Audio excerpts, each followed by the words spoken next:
So this is Psalm 27. We talked about David, the writer. So when it comes to writing, I would say one thing that you really want to pay attention is what is the author's intent.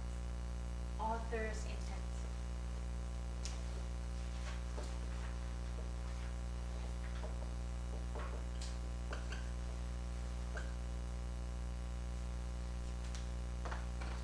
So it's like an artwork. How many of you have, when we were growing up, we've made some stuff, right? Yeah. What did you ever make before? Have you, Zan, do you remember when you were growing up? Have you built anything like with blocks or with cardboards? Have you made anything like a building or maybe assembling little mini cars and stuff like that? Or robots. Do you remember? Did you make anything?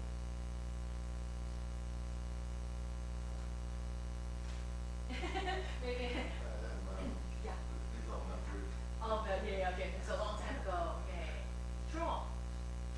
And he is raising a kid, so very difficult time. 3 years old, right? 3? Or 4.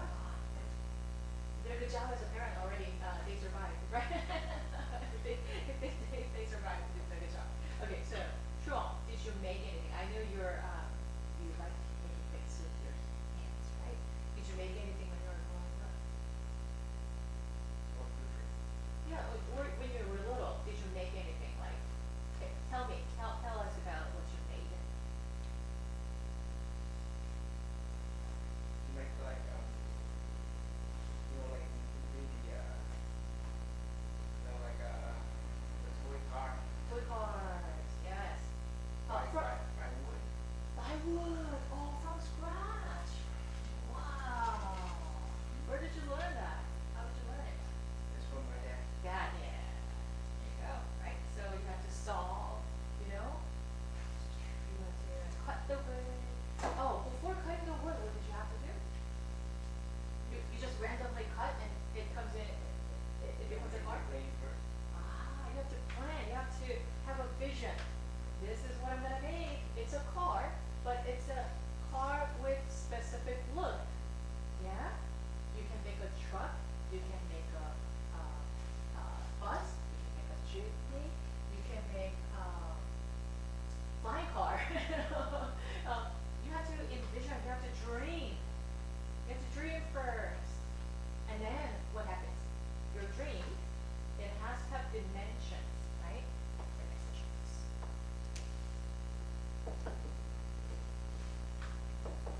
What is dimensions? Sharon, what is dimensions? The dancer like measurement. Measurements, yeah. You gotta know wood. Okay, so we're talking about car design right now, okay? Car design. It is connected to what we're about to learn, so we're doing this, okay? So when you make a car, think of your sons, if you're not interested in cars. Think of your brothers, okay? So my brother had like a stack of mini cars. I inherited them, I played with them when I was little. Okay, so dimensions, rather than Barbie dolls. Dimensions. All right, so what? Width. Yeah? Height. Yeah? You better know. You have to know the depth. Yeah? Otherwise, it's not three-dimensional, because everything that we make is three-dimensional, right? It's not flat. It's three-dimensional, so you have to know all this, right? And then what else did you do? So you had the dimensions. Did you draw it first? Yeah, we draw it first. You drew it first, I bet. And then you wrote down the measurements. Yeah? And then you thought about the design.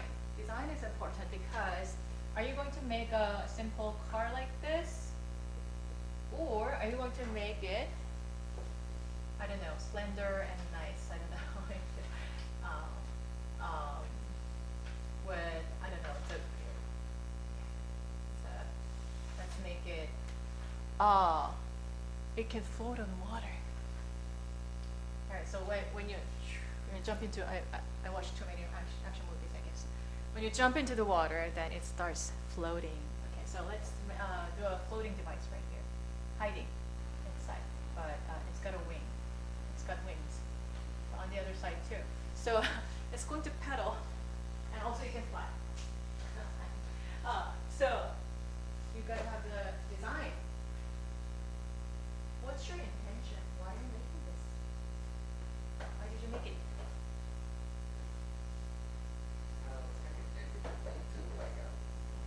Like a box for storage, like cabinet. So what's your okay? So you've made cabinets before, okay? Yeah, we do have to. Yeah, I do cabinet. Oh, you did. Yeah. All right, switching from cars to cabinets. Okay, so okay, whether it's cars or cabinets, okay? So, oh, my home. Okay, anybody have cabinets in your home? Yeah. So cabinets have to have design, right? When you newly install, you gotta. Okay, now ladies are nodding their heads. It's better connecting than cars. Okay, cabinets. You have certain space in the kitchen. So limited space, and you gotta know the dimensions, right? Cabinets need dimensions. So you measure, right? Or your estimators will measure. And then you gotta choose what kind of panels are you going to have. They're going to bring you samples. What kind of color? Is it walnut, cherry? Is it black, gold? Gold handles? Okay. It's trendy right now, right? Oh. So I have to look at it in order to make it work. All right, I feel very comfortable. Okay, so you gotta have dimensions, colors, what kind of wood is it gonna be? Yeah, certain type of wood, right? Different types of materials. And then what do you need to do? Well, you even have to choose candles, and these days, guys, black and white and gold is in trend. All right, so you gotta choose your handles. There are various handles, like there could be round handles, flat handles, or like, something like this. You have to choose, right? And you gotta imagine, okay, cabinets are not just cabinets. You gotta be able to have a cutting board, like a cutting board on top of the counter. You gotta be able to put your flower vase there, some,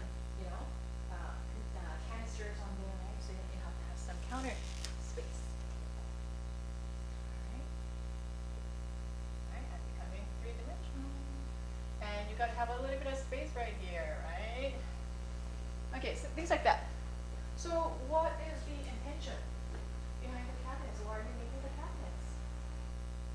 If you're the cabinet makers, why do you make cabinets? For storage. Yeah, for storage, definitely. To store some stuff away. Otherwise, they'll be all over the place and they'll be dusty and all that. So what do you put into storage? You put like glasses, silverwares, or and you're gonna have some drawers right here too, right? And drawers, you put everything away, food, utensils, dishes. All right, so that's the intention. So everything that you make. Oh, how about adding to aesthetic beauty? Cabinets or furniture, and you want to make sure, of course, you can go bare minimum. If you're not capable, you're making yourself, and you're not even a professional, you could just use wood, and it's gonna have a wood finish. But you wanted to make it look nice, right? So then you have to consider it's a piece of furniture. It's a decoration. It's the interior. So that purpose too, right? So intention, at least a couple of things. One is functional, right? Of course you want to, and then the second is aesthetic. Is it this? Oh, maybe it is this. Sorry, misspelling, right? Aesthetic. All right. So just like that, when you see some kind of writing, it could be a fictional story, it could be non-fiction, it could be an essay. Put your phones away, please. No phones. No phones.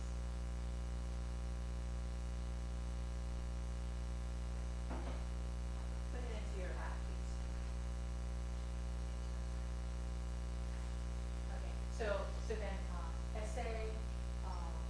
poem, it could be an epic. It could be a biological story, like it could be someone's biography, right? Um, it could be argumentative.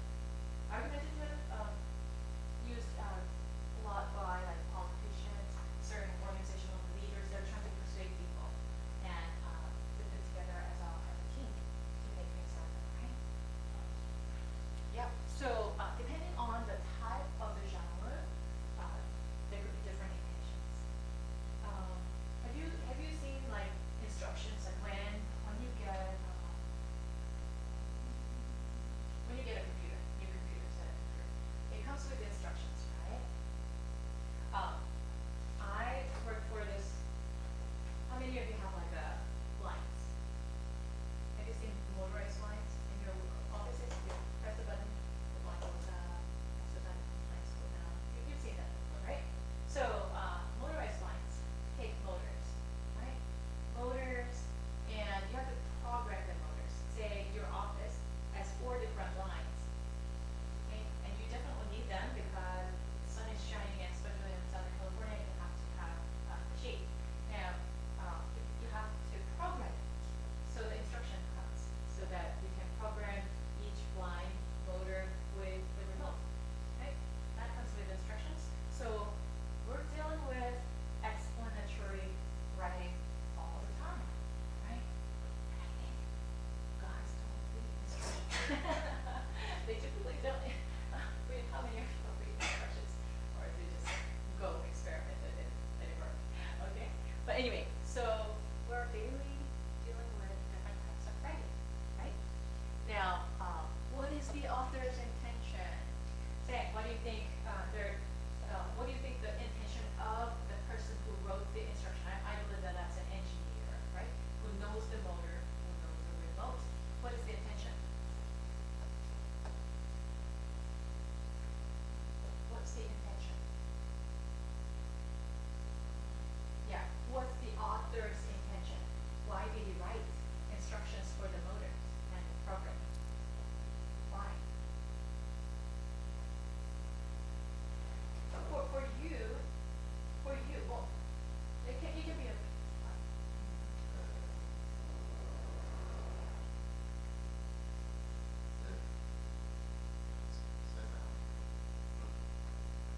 So yeah.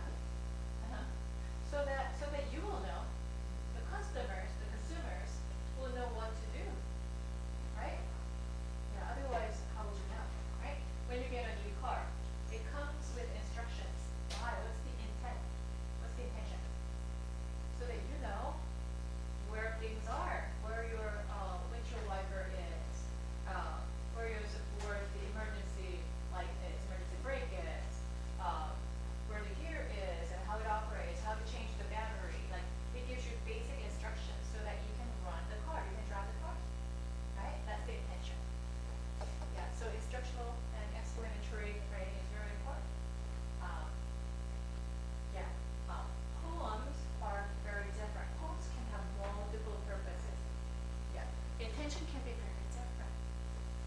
So poems, what comes to your mind when you hear the word poem? Anything, and no wrong answers, okay? There's no right or wrong answers. Poem, what comes to your mind? And we're about to read a poem. But what comes to your mind? Poem.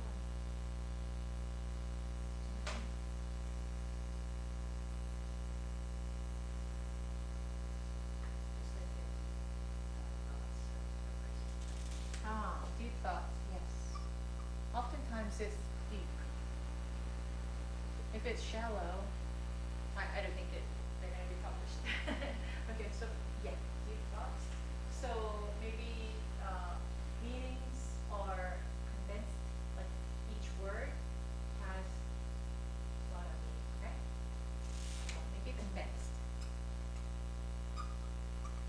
By the way, one myth, and we're going to learn about that in one poetry. A lot of times people think that the authors hide meaning in the poems. It's not true.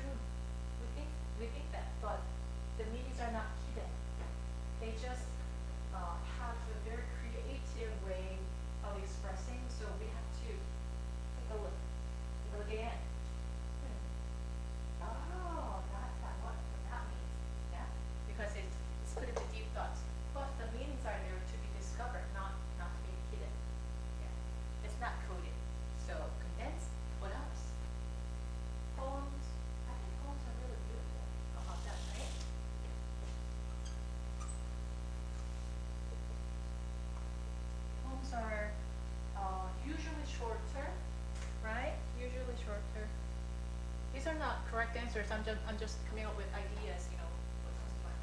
Poems are kind of short term. We don't see one book of one poem, right? We see like essays that could be slightly shorter, novels, thicker, and things like that. But I don't think I've seen any one book that got one poem, right? So it's usually a few pages, one page. Yeah. All right. So these are some of the characteristics, and what's the intention? What's the intention of the poem writers? Poet. Poet is the writer. Poet in this case. Poet. Have you? How many of you ever seen a movie a long time ago? Me growing up, I watched that in elementary school or something. Dead Poet Society. Dead Poet Society. It was a very, very worldwide famous movie. But anyway, yeah. So poet is a writer. Okay. So what is the purpose? Well, the subject could be very different, right? It could be about anything. But what's the intention of poem? Why do you write poems? Why do you write poems? Just for fun. To express. Yeah. So expressing your feelings and thoughts.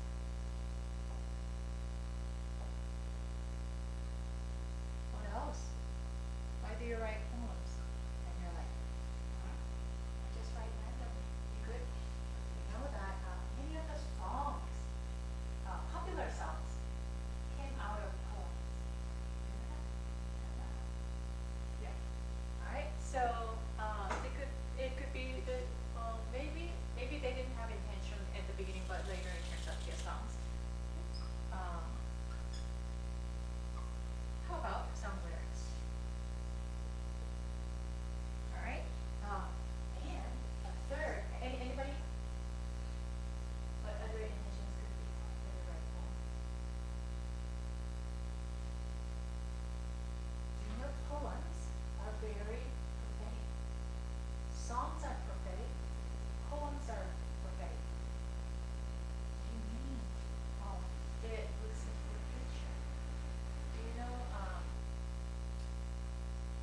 some of you might be my age, but there was a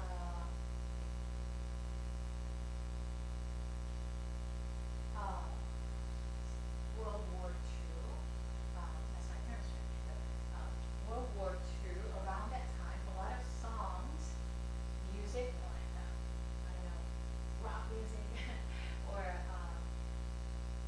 painters, artists, they wrote songs anticipating a great turmoil, great problem worldwide. They talk about that. You know that? There were songs that were released, and these songs are like when you listen to them, it's like, oh, I don't feel comfortable. Oh, something dramatic is about to happen, and the world is gonna shake. That kind of feel. The lyrics, songs, painting. So the artists, although they didn't know exactly what was gonna happen, they were not predicting World War II, but they knew, they felt in their souls, I don't know what this is, but I think something really tragic and dramatic is about to happen. That's what they felt, and the songs were released. And there we go. World War II happened. So it could be prophetic. Prophecy is like talking about the future, right? This is what is going to happen. It could also mean, in a biblical sense, in a Christian sense, prophetic means it's what God is telling the people, and you're translating that word. So prophetic has two different purposes, but yeah. So even poems have different intentions and different purposes. Okay. Yeah. So having said that, let's go to a poem.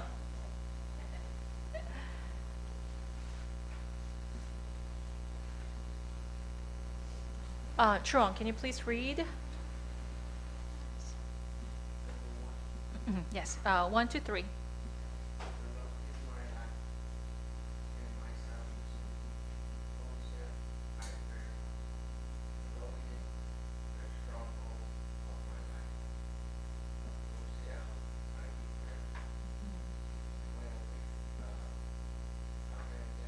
Mm-hmm.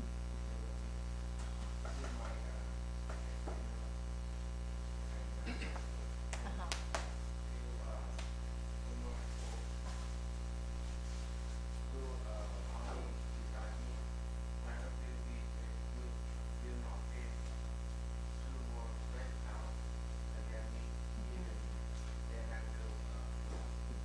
Yeah, okay. So, the Lord is my life and my salvation. Whom shall I fear? Yeah. How many of you ever experienced a fear? Anybody? Have you been afraid of anything in the past? One time, at least one time?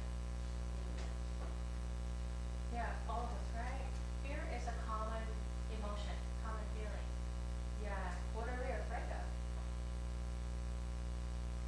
What were you, okay, did you say tea? What were you afraid of?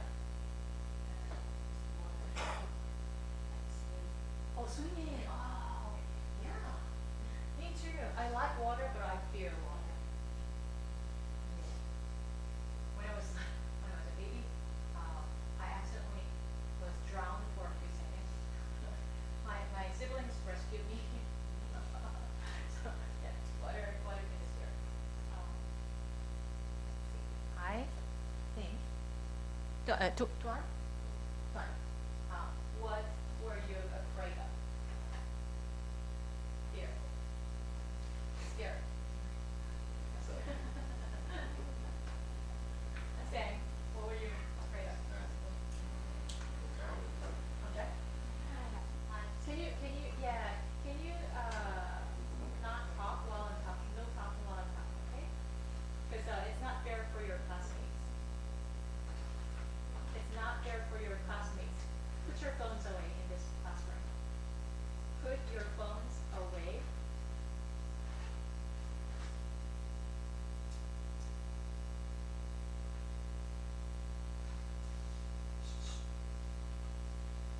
Put your phones away, please. You choose either this class or from.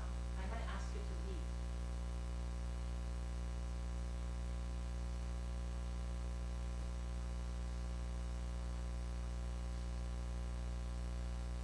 Put your phones away, not down, in your pocket or in the, in your bag.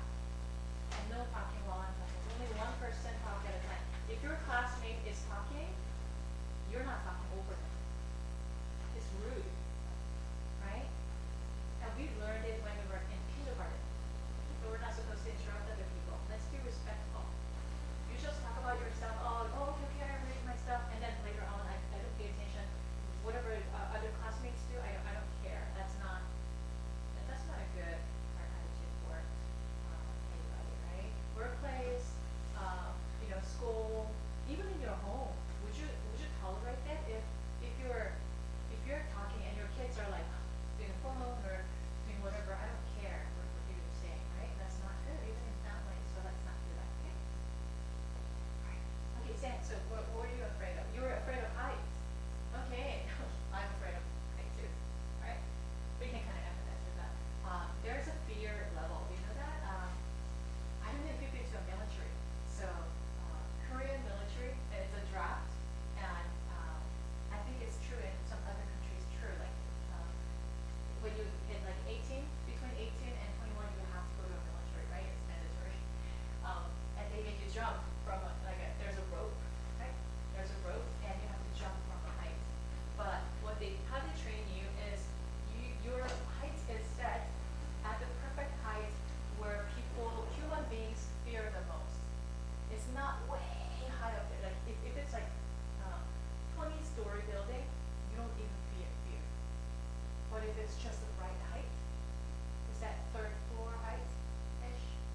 looks like when people fear him most. So they make you do it, in the military, you have to jump from that height. Yeah, I can relate to that. I don't want to be like, in a high place.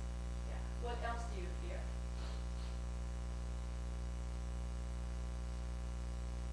Yeah, put your phones away completely. And Vietnam. Oh, okay. No. All right. Okay. Just don't talk over there. All right. Thank you. Yeah. So, and what else do we fear? Maybe we fear natural disaster, right? And sometimes you have to prepare for like an earthquake. Yeah. How many of you have like an emergency pack? Yeah. Everyone needs to have an emergency pack, right? There was a wildfire, last year. That was it last year, 2 years ago. Yeah. Oh, there was like a circular region that was all burned. And some of my friends were affected. It was really tragic, right? Sometimes you have to just be ready for that. You can't be ready for that kind of surprise, but at least you know where to evacuate it. The important stuff that you have to carry with you. Yeah. So we hear those things. Yeah. The Lord is my light and my salvation. Whom shall I fear? Yeah, light and my salvation. So imagine yourself being in the dark. I mean, I think we're afraid of darkness too. Like, I think human beings in general, when we're little, like when mom turned off the light, we're like, oh, mom, turn on the light, I'm scared. So I think we're afraid of darkness. But the Lord is my light and my salvation. We want to be saved if we are ever experiencing any kind of emergency, anything that's really life-threatening. We want to be saved, right? And this poet says, the Lord is my salvation, right? And the Lord is a stronghold of my life. Of whom shall I be afraid? What is a stronghold? Stronghold is a castle. Yeah. Castle is needed. You've seen stronghold or fortress. They're all the same. So I'm teaching you some English words here. So castle, fortress, and then stronghold. They're synonyms. Yeah. So castle may look like this, right? And may look like this. Yeah, and then there's a guy. There's a guy with maybe in the past maybe bows and arrow. Yeah, and then he's got the arrow right here, and then this guy has a spear. What does a spear look like? Maybe like this, yeah. And then this guy has something else. Okay, so this is a castle, right? And we need castles were used for safety, protection, and when the walls fall, that means you're about to be invaded because there's no protection. So it means what? The Lord is my protection. He's the stronghold for my life. Of whom shall I be afraid? When the wicked advance against me. What is advance? The enemies are marching. Enemies are marching. I surprised you. Okay, so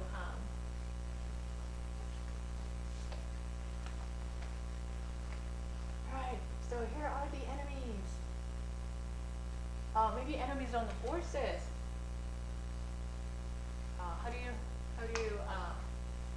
you draw a horse?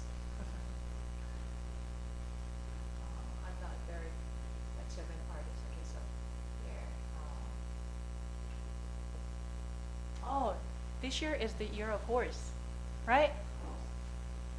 All right. How do you draw a horse? It looks like a dog. Okay. Okay. So he's got some. So he's on a horse, and chariots. So like there are tons of guys. We're approaching. You're besieged. You're under siege. You're under siege. Okay, so this is the kind of situation. David was a king. he became a king later. He was a shepherd boy at the beginning, but later he became a king. And so he had to go to wars. Even when before he was a king, he started fighting when he was like in his teenage years, because although he was small, he knew God, and God gave him the power. He sent angels. So as a shepherd boy, he would just take care of a lot of sheep, and the bears, lions, they would come to take away the sheep. Maybe you watch like a what do you call it, the animal. It's not National Geographic. What's called? What do you call the TV show? The Animal Kingdom type of thing. And if you watch those shows, what happens is the little ones that are born, the lions, the bears, they take over the little ones, right? So that's what happens to a shepherd boy. You see that the lions or bears come to take over the little sheep, and you have to keep them, you have to protect them. And he was only a boy. And how does he do? He just called out. He cried out to the Lord, God, help me. God, help me. And God actually came to help. And he ran after you. When you see a bear or lion, you're supposed not to chase after them. Don't do that. Because then you might be, they might attack you, right? But instead, he called the Lord, and he chased after the bears, lions, and he actually fought, and he took back his sheep. Can you imagine? That's not a normal power. Even the adults will not be able to do that. But he received the power from God, because he was close to God. He was always seeking God, and God sent him angels. And so he ran after the lions. He took back the sheep. So he practiced warfare even as a little boy. So then, in his teen years, there was a war between his people and the enemies. There was the enemy called Goliath. He was a giant. He was like, I don't know, 8 feet tall, taller than basketball players. And he was really buff. He was like muscular. Right? He's a giant. And also he was a trained warrior. And so people, whenever he appeared from a distance, people would just run for their lives. They would run away. But Goliath was cursing, "Oh, Israel, who is your God? I don't care, because if you come, I will kill you." And so David, he was really angry. "Why do you blaspheme my God? I'm going to get rid of that enemy." And at that time, the king was King Saul. And he went to King Saul. "King, please send me, because I'm going to fight against Goliath, and I'm going to get rid of him, because he's cursing our God." And Saul said, "Don't go. Don't even try." Do you know how many people tried? And whenever Goliath came, they all got killed. Don't even go out there, because you're only a teenager. Okay? But David said, "When I was a shepherd boy, I rescued many sheep from the paws of lions and bears. That's how God trained me. If they come with sword and spear, I come in the name of the Lord. So please send me." So Saul said, "Oh, you know what? I know you're big. You're gonna die tonight. But you know what? I honor your courage. So go." So he gave him his helmet, his armor, and he took it. And this little boy tried them up. "Oh, king, I don't fit in. They're too big. So you know what? I'm gonna just go without him. Thank you for your offer." And he went. He used to use slingstone. When you were growing up, have you ever done slingshot? It looks like this. And this is elastic. And you use like a stone or rock. Okay? So what you do is you put a rock, and then the rock falls, right? And sometimes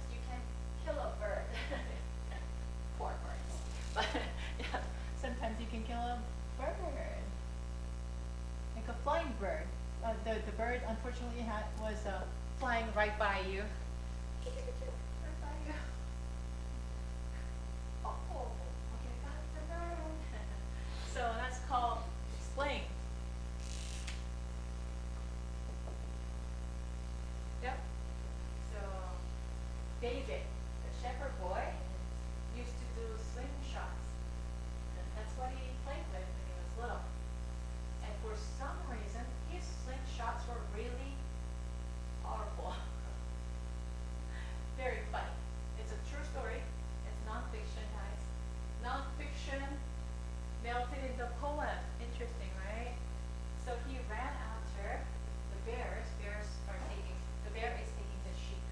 And he goes after, and he uses a slingshot. Ding! And the bear gets hit. For some reason, the bear dies.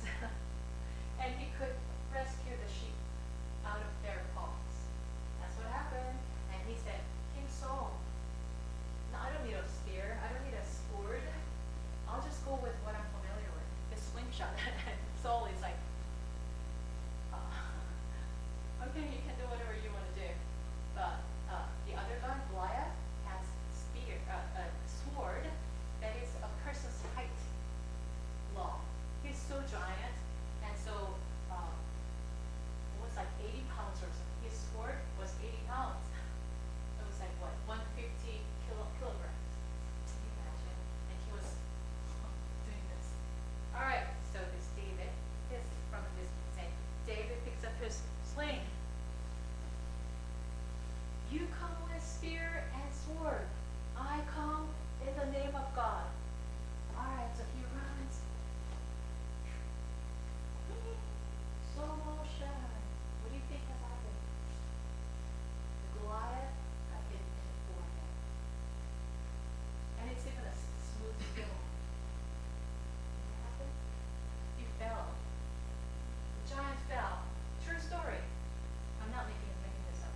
It's in the Bible. The reference I sent. So he clocked this. So that's when he picked up. David goes and picks up the sword and kills him. The great general Goliath died. And the Israelite military went insane. Wow, okay, now we can defeat the enemies. So they were besieged before, but they ran after the enemies. They won the battle. That's what happened. That's little David's experience. So ever since he was little, he experienced war.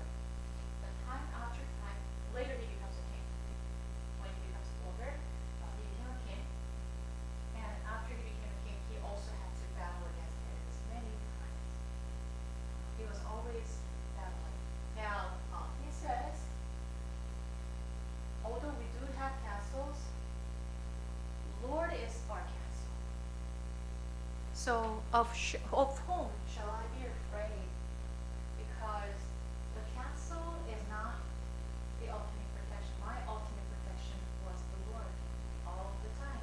Even with the slingshot, even without the armors, even without a giant, like a huge number of military, I went alone. But I was able to defeat the enemies because God is my helper and He is the stronghold.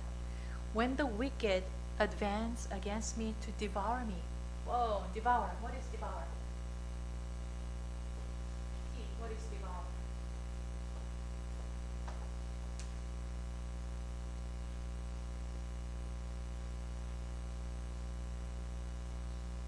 Catch and swallow. You're not even chewing. That's devouring. All right, the enemy comes to devour me. It is my enemies and my foes who will stumble and fall like Goliath. Though an army besiege me, I talked about besiege. Surrounded by the enemies. Yeah. Oh. And people are at the back too. And, like all around. They're besieged by the enemies. But my heart will not fear. Oh, no fear. Yeah, so war is another thing that we may fear, right? But we do not fear.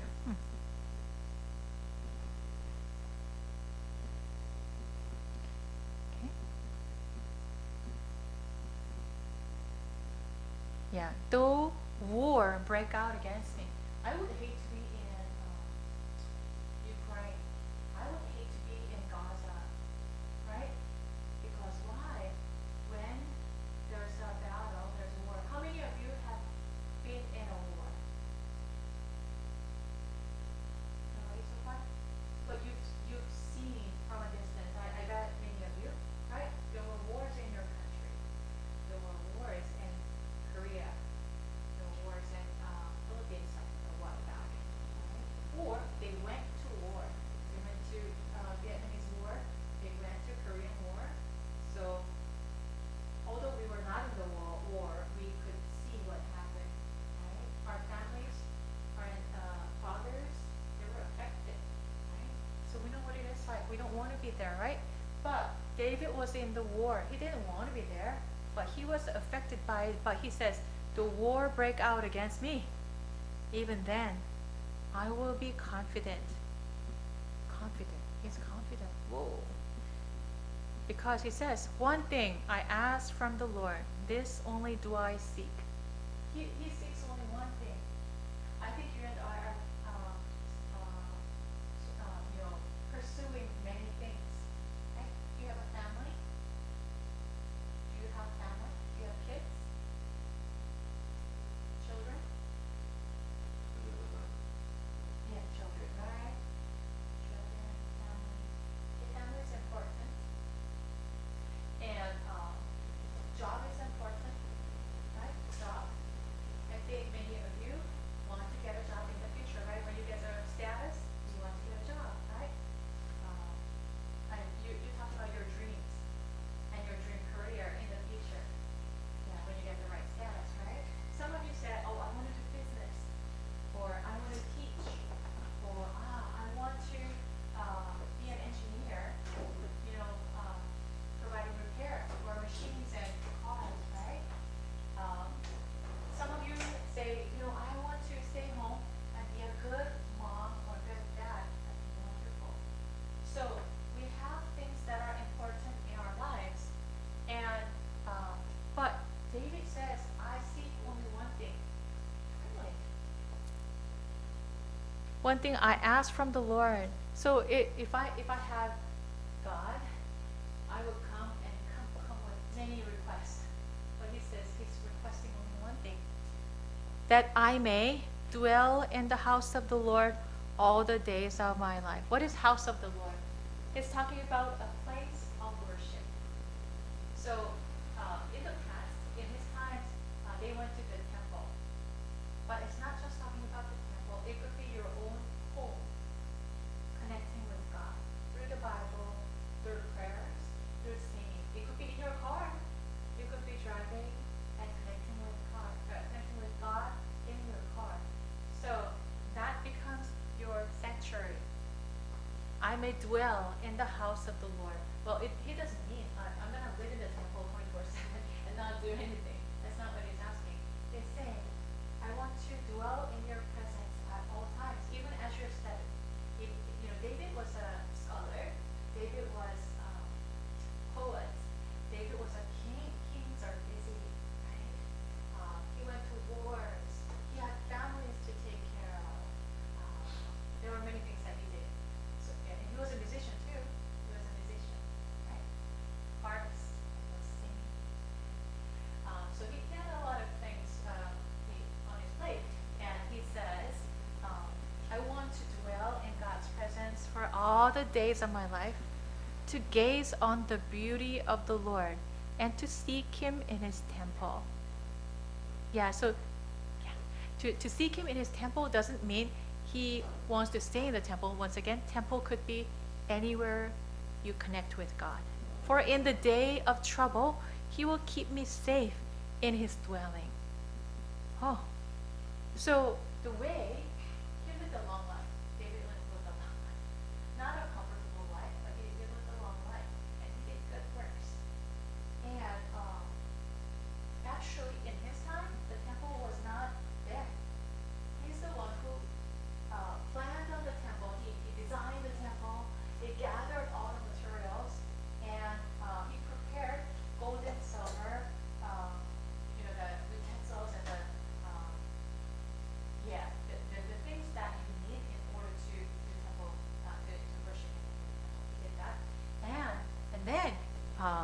he wasn't able to build a temple himself. He allowed his son, Solomon, to uh, build a temple. So I want to dwell in his temple, and in his presence I find safety. He will hide me in the shelter of his sacred tent, and set me high upon a rock. So when you go, when it's raining, careful because the road is kind of slippery, and there could be mud, and you can't slip. So be careful, right? But he's saying, okay, God set me upon a rock, dry rock, flat rock. So when you go to Israel, the rocks are big and they're flat. So when you're standing on a rock, it's safe. So he's saying, God puts me, although there are so many things going on, the war breaks out against me, the enemies besiege me, and there are so many troubles. But when he sets my feet upon a rock and safe and solid, then my head will be exalted above the enemies who surround me. At his sacred tent, I will sacrifice with shouts. I will sing and make music to the Lord. He's a musician, and he's been praising God in the fields, and in the temple, and his palace. He wrote songs, and these are like, he wrote the poems and he sang to it. And that's what I want to do. My head will be lifted up, meaning I will be above the enemies. I will not be trampled by the enemies, but I will be above the enemies. And I will sing and make music to the Lord. Hear my voice when I call, Lord. Be merciful to me and answer me. So he is above all the enemies. The only person that he fears is God. I don't fear the enemies. I don't fear the wars. I don't fear the famine.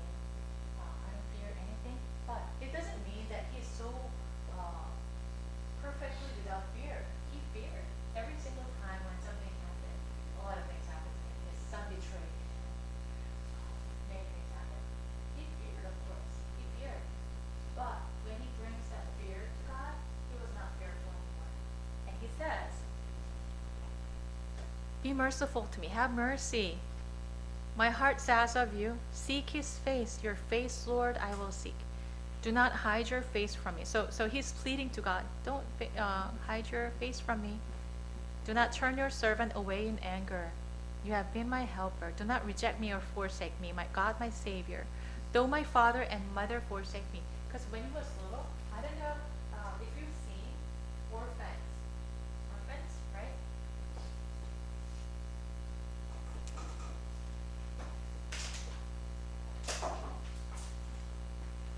Sometimes orphans. Okay, so when there's a war or when there's,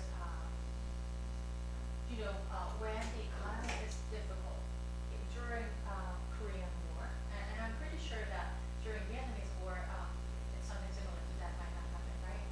When the war breaks out, people just go to rescue themselves, right? They flee, they run away, and in the midst of that, there are orphans. People lose their mothers and fathers, and there are people who are just left alone. So they become orphans, and you know what? My parents might make me an orphan, but you will receive me. Teach me your way, Lord. Lead me in a straight path because of my oppressors. Do not turn me over to the desire of my foes, where false witness rise up against me, spouting malicious accusations. I remain confident of this. I will see the goodness of the Lord in the land of the living. Wait for the Lord. Be strong and take heart, and wait for the Lord. So as we wait patiently to the Lord, asking for help, He's going to faithfully come through. And that's confession. Yeah. So poems, we get the feeling, right? David was expressing his feelings and thoughts. Oh, actually he feared. Oh, I'm afraid of the enemies. But, because when the enemies besiege you and they have better ammunitions, he's afraid. But he says, you know what, God, you've helped me before, and I know that you can do that again. So I'm gonna ask you to come around to help. So that he sees that God really does come through and the enemies are wiped out. Wiped away. Oh, where's my enemies? Oh, they're all gone because God took care of them. So that's why I don't fear, but I decide to wait for the Lord. Yeah. Yeah. So that's his thoughts and feelings, and then they were actually made into songs, and they're actually prophetic. So how is it prophetic? It's not only recorded how he experienced God, but it's speaking to you and me today. So Psalms are in the Psalms. We have a lot to gain because God speaks to us today. Oh, what is one thing? For example, what is one thing that you're afraid of today? Yeah, that one thing you lift it up to God, and He will take away your fears, and He will come through to help. Yeah. And so instead of fear, He fills us with relief, the peace in life, and He gives us the strength and wisdom that we need. Yep. All right. Let's read a fiction for today.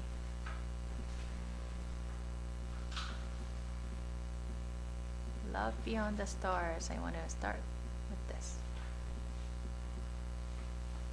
Yeah, we're still on chapter. Is that chapter 2? Okay. Love Beyond the Stars. Can you read this? Is that too little? Okay. Okay. Cherry, could you please read Love Beyond the Stars? On page 12, I think.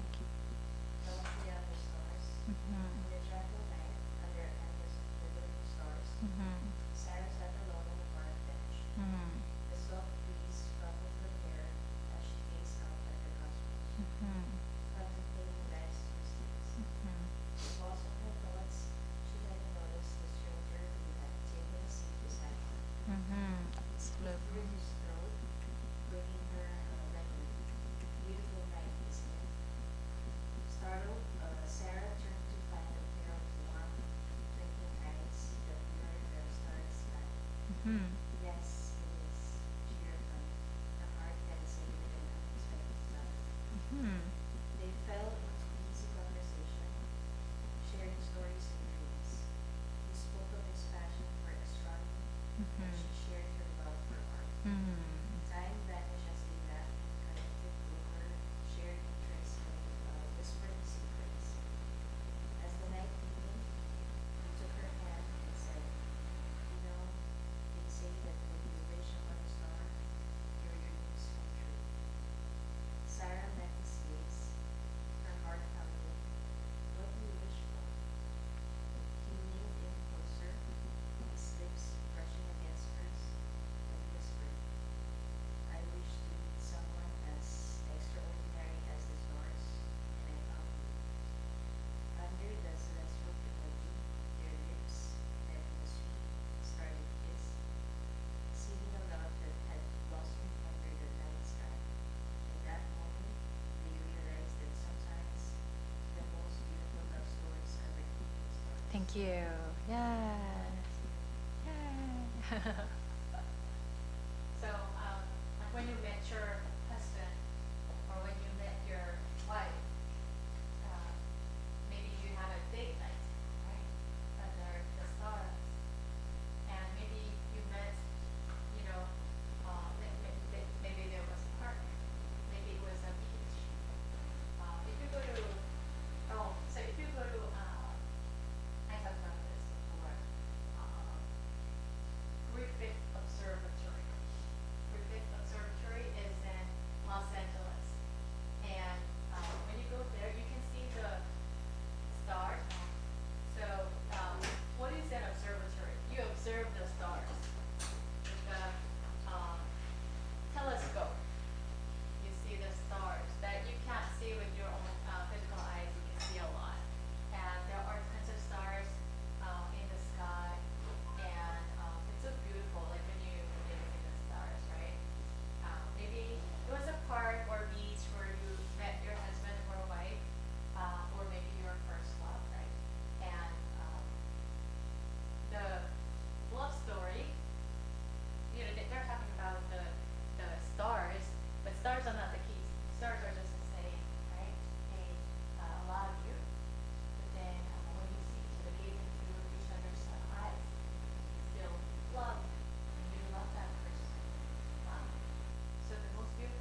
written under the stars.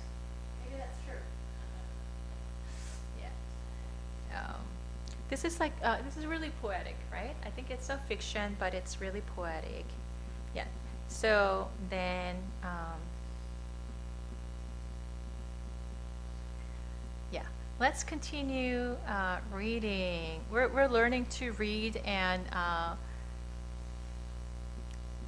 interpret the stories, right? Love's serendipity. Okay, can you read first? Love Serendipity. Uh-huh. December 21, 2023. Hmm.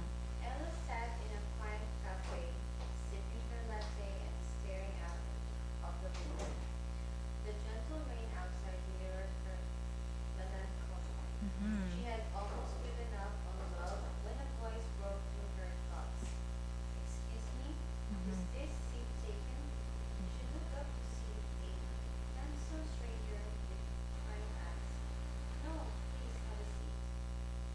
Their conversation flowed effortlessly, like long-lost friends reuniting. His name was Ian, and he was a writer with a passion for adventure. Ella, an artist, had an affinity for capturing life's beauty on canvas. They shared stories of wanderlust and creativity, finding solace in each other. Mhm. Okay, let's go down. Let's see. Hour passed unnoticed as the rain subsided and gave way to a radiant sunset. Ella's heart danced with newfound hope. You know, she said, I've always wanted to watch a meteor shower. Liam's eyes lit up. Funny you should say that. There's a meteor shower tonight and I was thinking of going. Would you like to join me? Ella's heart skipped a beat. I'd love to. That night, under a meteor-strewn sky, they found themselves wrapped in each other's arms. As shooting stars streaked across the heavens, Ella whispered, I never expected to find love today. Ian smiled, his fingers entwined with hers. Sometimes, love finds us when we least expect it, like shooting stars in the night. In the midst of a celestial spectacle, they discovered a love that felt as magical as the meteor shower above, a serendipitous love story written in the stars. Yeah. Whoa. It's a love story. What's that meteor? Yeah. Falling star. Oh, sometimes you want to be careful. um, maybe 1 out of 1,000,000 gets hit by a meteor. There's a true story. It was a hiker and he was hit by a meteor. Yeah. He survived, but he lost his arm. So, yeah, that's a story. But meteors are beautiful when they fall. It's like burning, burning and then they fall, right? And just like that, it's like an accident. Like who gets to see a meteor unless on the news, right? Not many people like in that moment, but it happens very accidentally. And oh, I'm over jumping. Okay, so what is your feel? I'm not giving you a chance to think about or give your response. Like what comes to your what's your feel or thoughts about this love story? How the love began.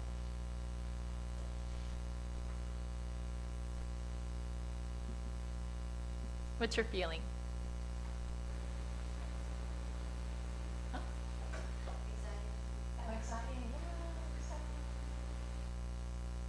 But at the beginning, it didn't sound really exciting, right? At the beginning, it sounded a little disappointing. Yeah, a little gloomy.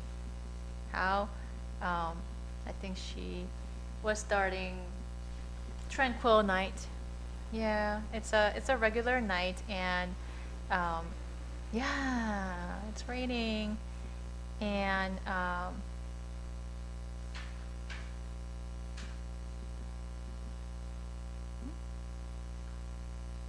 yeah, taking a seat beside. Oh, yeah, she didn't even notice. A stranger was sitting right next to her because, people can sit next to you at any time, right? She was not expecting anything. And then he cleaned his throat. Beautiful night, isn't it? Okay. Startled Sarah turned to a pair of warm, twinkling eyes. Ah, okay. So all of a sudden, she heard that voice, and she's like, "Oh, oh, hi." And then her eyes are twinkling. It's like the stars in the sky. Yeah. And then yeah. Oh, it is. It is. And then they start to, and then her heart, ooh, dancing with an unexpected flutter. So I have the expression, her heart is dancing.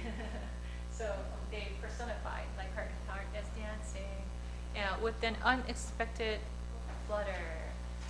They fell into easy conversation, sharing stories and dreams. Okay, so it was pretty easy. Like, when you sit with a person, you sometimes feel very easy to talk to that person, right?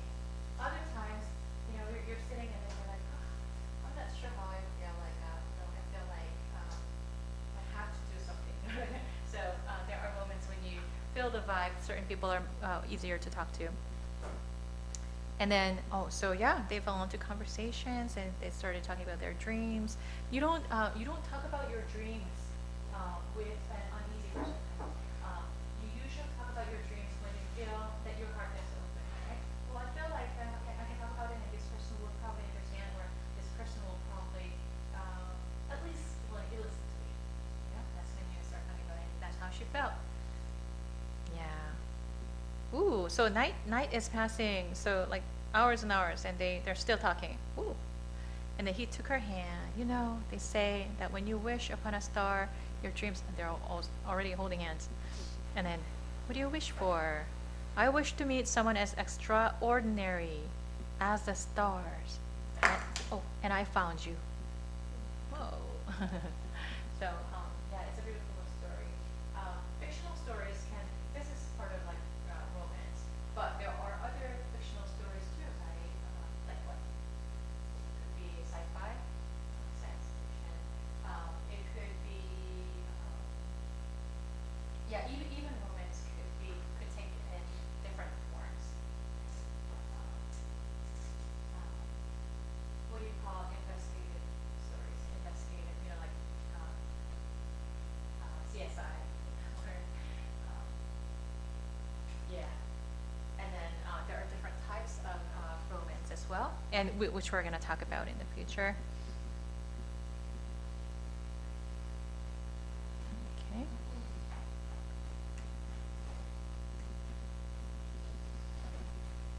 All right. So let's go to talk about critical thinking a little bit. Okay. We're going to talk about how to read fiction and nonfiction. But before we do that, I think critical thinking is very important. So I'm going to skip over to critical thinking for now, and then we're going to go back to different genres. Okay. So we're on chapter 5. Yeah. Okay. What's your name? Leo. Leo, do you mind reading chapter 5 for us? Yes. Mm-hmm. Mm-hmm.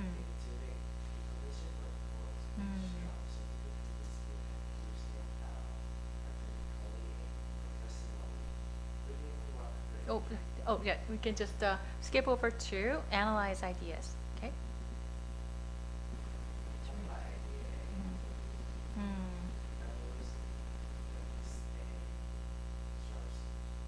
Mm-hmm. Mm-hmm.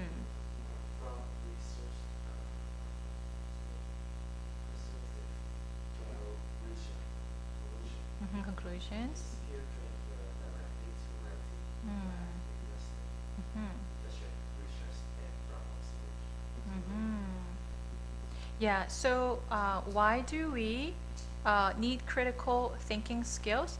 The reason is because they're very much needed in all the areas, like research, in our daily life, to to perform academical endeavor. Like for studying, you need that.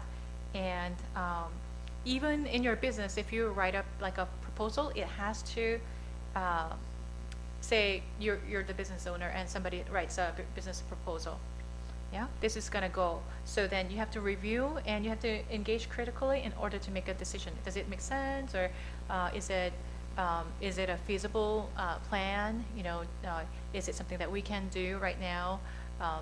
Is it aligning with the original vision that I have? You have to engage in critical thinking, right? So that's needed in our daily life. All right, so critical thinking. It's a text-focused skill. So basically, critical thinking, people can verbally report to you too, but then verbal description, it lasts only, what? Maybe you'll remember today. Tomorrow, the memory is gone. You have to pretty much write it out, right? So then you're engaging in critical reading. So critical reading involves, Cherry, examining. Involved examining author's purpose, Mhm. audience, and Mhm. its structure, values. Oh, so author's intention is always important. Even when you read like a business proposal, what is your intention? What are you trying to say? Like that's very important, right? And when we read the love stories or poems, what is the purpose? David wrote this poem probably because he was so filled with certain emotions, like, oh, you know what, I gotta write it. So maybe he was encouraged to write, but at the same time, while he's writing, he's also letting people know. Book of Psalms is full of wisdom, and when you read poems, not only you're like, oh, you know what, I can really read this because it reflects my own feelings, and I feel like God really understands how I feel. And through the life's ups and downs, you read the psalm, you get so much wisdom. But also at the same time, it can be prophetic. Sometimes you read the scriptures, and God speaks to you. This is about to happen to you, or when you face this kind of situation today, deal with it with God's character, or deal with it wisely, or deal with it firmly, or something like that. God gives you instructions as you're deeply. So whenever you read the scriptures, ask God to be present. Of course, God is present everywhere, but especially for special presence. And you read the scripture with God, then your eyes are open and you'll gain so much wisdom. So involves examining author's purpose. What is your purpose? And who is your audience? When you write something, like a children's stories, I love children's stories. One of the kids' stories I read is titled, The Rabbit Listened. The little rabbit listened. So there's a rabbit. There are different animals they come out as, and they're personified, of course. So, like the elephant, is that a kangaroo or pig? I can't remember. Let's say a pig. The pig was in trouble and his heart was broken, and he's like, oh, like somebody listen to me. And so different animals came. Giraffe, like bear or elephant, they all came. And they gave him different advices. And it really didn't help the rabbit. Oh, not the rabbit, the pig. He was like, okay, I'll try what you said, but it doesn't help me. But rabbit just listened. As the pig was complaining, as the pig was shouting, as the pig was crying, rabbit just was there, and kind of be set with him. And then finally, the pig said, "Oh, maybe I'm I don't know if it was a pig or a person, a kid, but anyway, the pig was relieved. Oh, you know what? Thank you for listening to me. That's all I needed. Now I feel like I can get back up again." And so that was the rabbit story, rabbit that listened. So the audience is kids, and of course it's a picture book, very cute pictures. So you have to consider who the audience is, right? So then when you read the kids' book, you have to understand the audience is the kids. So of course you interpret that from that lens, from that level. Okay, what are the evidences? Critical thinking. What are the evidences, especially argumentative writing, or somebody makes a claim? What is your supporting evidence or evidences, right? Also, when we read, we want to consider the structure. What's the most basic structure? Usually there's an intro, right? And then there's like a main body, and then there's conclusion oftentimes. Some people actually flip it over and they say, like, master's thesis or doctoral, thesis, they have the conclusion first in one sentence called thesis, and then supporting evidences later. Yeah, and then you still have a conclusion, meaning like, okay, so after examining all this, like these are the results, right? Yeah, so you have to consider structure, and also what are the biases, especially when you argue for something. Say research paper, research was done. What kind of research was that? I love coffee, so let's talk about coffee. How many of you love coffee? Oh, no, not really. Okay. Okay, so a lot of people love coffee. So coffee, they did research. And if, some people, some scholars who have experimented, so they made people drink coffee, and then they did like once every like some years of research. And they asked questions. Okay, so and then they also did physical exam to see whatever happened. Is it helping you become healthier, or is it making you sick? Right? So there are different arguments that came out of the research. Okay, so if you drink coffee, it's good for your heart. It's good. It takes away the fat from your vessels. It has certain effects, so it's good. It's good for you. Other people say, oh no, it's really not good for you. It lowers your immune system. No, it makes your vessels tighten up, or whatever. Okay, so there were two conflicting results, at least. Good versus bad. So then, what are you going to do? All right, how come there were experiments, and these are all scientifically proven, and they say two different things? You have to consider the bias. What was the bias? Was this particular it was not a wide range of average people, but it was like certain patients at certain clinic, like or a certain hospital? Or was that just for some people in their 20s that who was it biased? Was that like a, yeah. Or, let's look at who sponsored the research. Okay. Folgers, Taster's Choice. Okay, I don't know what the company's name. Oh, Taster's Choice sponsored this research. Which is something. Oh, okay. Maybe there's a little bit of bias. Or was there any other reason? I don't know. What could be an alternative? Oh, this research was sponsored by someone who competes with these coffee companies. Okay. So you have to consider those factors too, right? And then who is this person who conducted the research? There could be bias anywhere. Critical thinking, a broader cognitive skill. So critical thinking is, it picks your brains. You have to use a lot of brain. Yeah.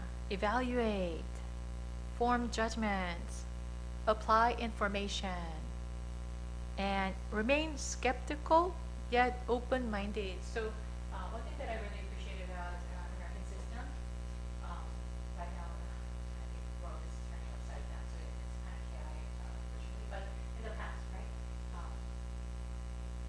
I appreciate the American court system. The reason is because they say innocent until proven guilty, right? So you give it you give it a space, like until you're proven guilty, you're not guilty, because some people raise false accusations. Oh, this person did this, did that, and oh, it's so messed up, and they try to make it emotional, right? Oh, emotional reaction. Oh, this person that's proven guilty, right?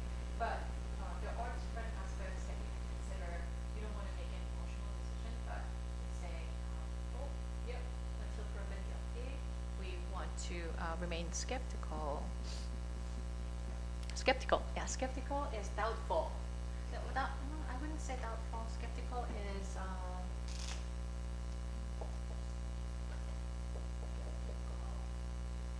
um, I would say so. So the positive interpretation would be open-minded.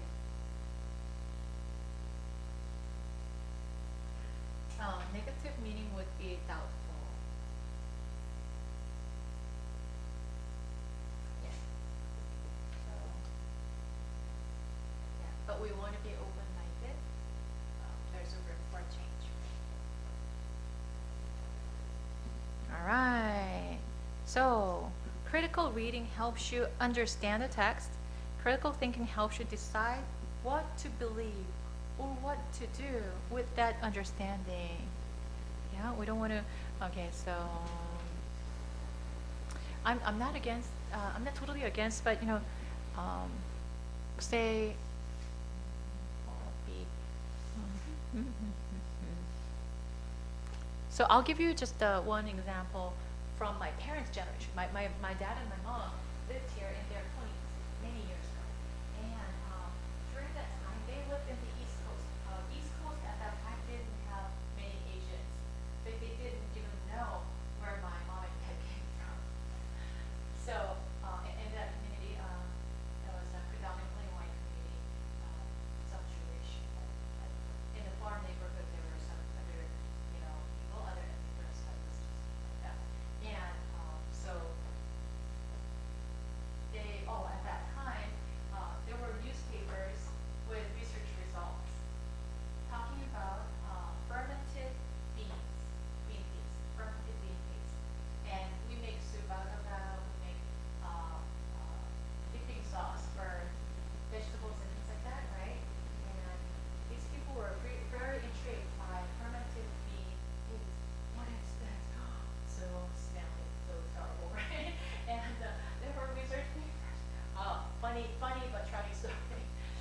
There was a neighbor, someone who in the East Coast, I think, they made this bean soup, and so the neighbors can smell it. They called the police.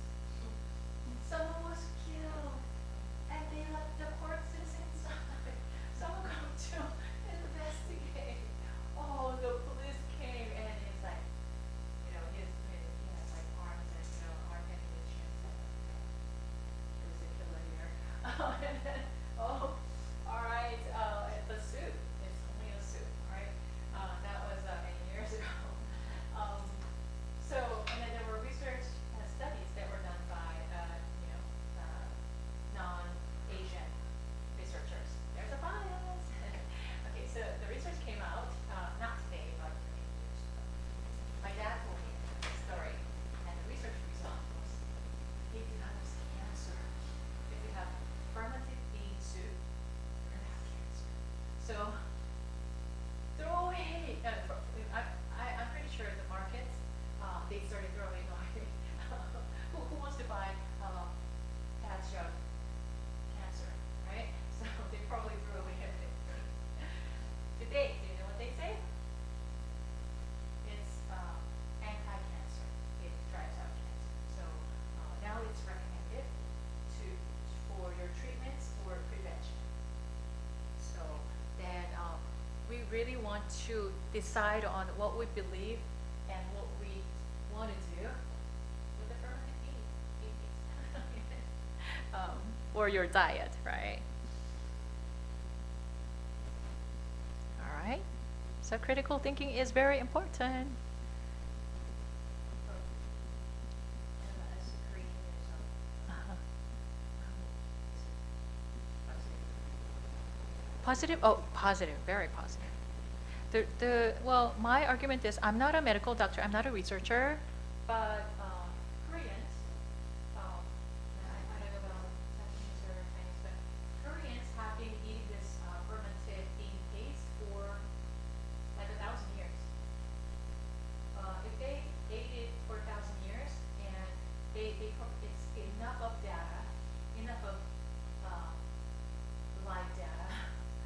If you eat it, you die. If you get sick and die. People have discovered, right? There were Oriental doctors,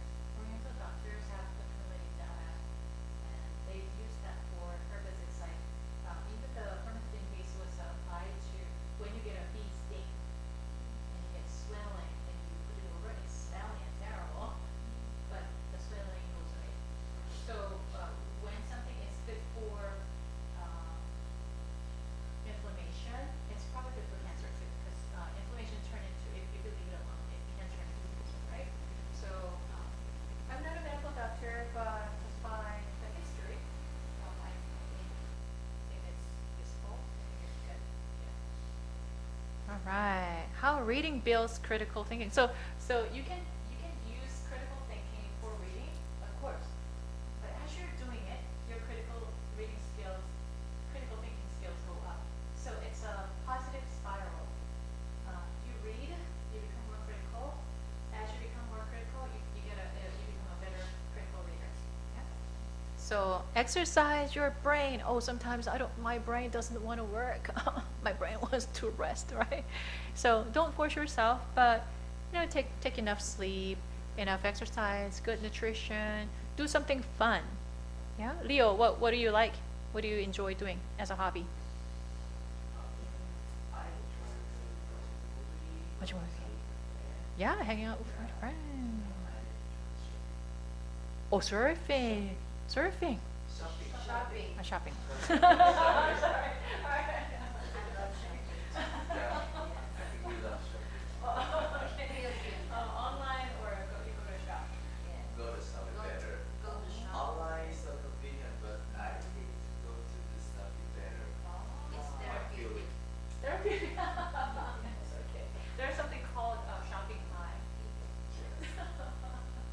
Oh, but it's only at night. But it's okay. Sometimes you need it, right? Yeah. So do something fun to refresh your brain. You sometimes need it. Some people, I ask some of my coworkers or some of my friends, what did you do over the weekend? They're like, sleep. That's what they needed, right? Yeah. Right. So, and then exercise your brain. Complex plots and arguments. So when you read novels, there's a plot, right? When you watch a movie, there are plots, right? There is a plot. Yeah. Oh, Yeah, not twist in a movie. twist. That's right. And then there are arguments that the author shouts out something through the movie. And what are the arguments? Oh, you also want to do problem solving. Well, problem solving, sometimes when you watch a movie, you don't have to do problem solving. You just sit and watch, right? When you read and you want to use that information somewhere, you want to do problem solving. Okay, so there are the situations. How would I have resolved it? Or where is the story going? How are they going to solve? Promote active engagement. Readers move beyond memorizing facts. Yeah, you don't want to just, well, sometimes TV and movie does that too, right? Sometimes you're just zombieing. You're like a zombie. But when we have the enough space in our brain, facts to questioning meaning. What's the meaning? So meaning is important, right? So poems, essays, any kind of writing, there's a meaning to it, right? What's the meaning? Develop analysis. It teaches readers to identify assumptions. Oh, what are these people assuming? Okay, back to that interesting fermented bean paste story. Fermented bean paste. What are the assumptions? Oh, the assumptions of the research studies are it is doing something to your body. Assumption. Yeah. When you eat it, it's going to do something to your body. Good or bad? Oh, it's assuming that fermented bean paste has the effects that are important to average consumers. That's what they're assuming, right? And when I say this, then it's going to take it into effect. It's going to make the society do something, right? So there are basic assumptions. Okay, what are the flaws? There are flaws. There are holes in the reasoning. Multiple perspectives. Ooh, okay, so it's for fictions, you don't have to. Poems, not really. But when you come up with an argumentative or research data, you want to have different perspectives. Am I just looking at it from this perspective? It's like an elephant.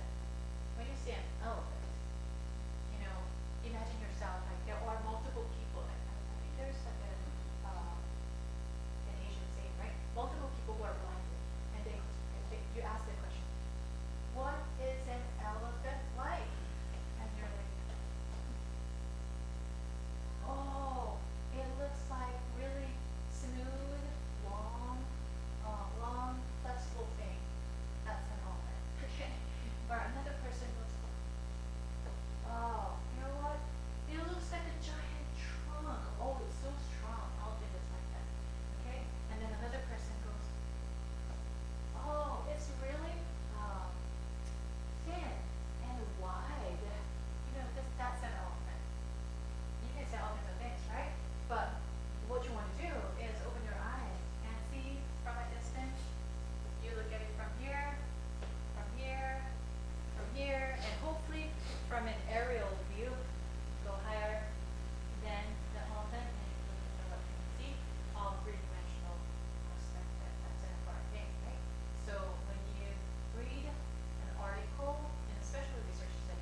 are the reasons why there are, but when you publish something, you don't just come up with your own argument.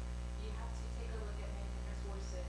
And also, as a consumer, you want to read different articles, not just one. Right?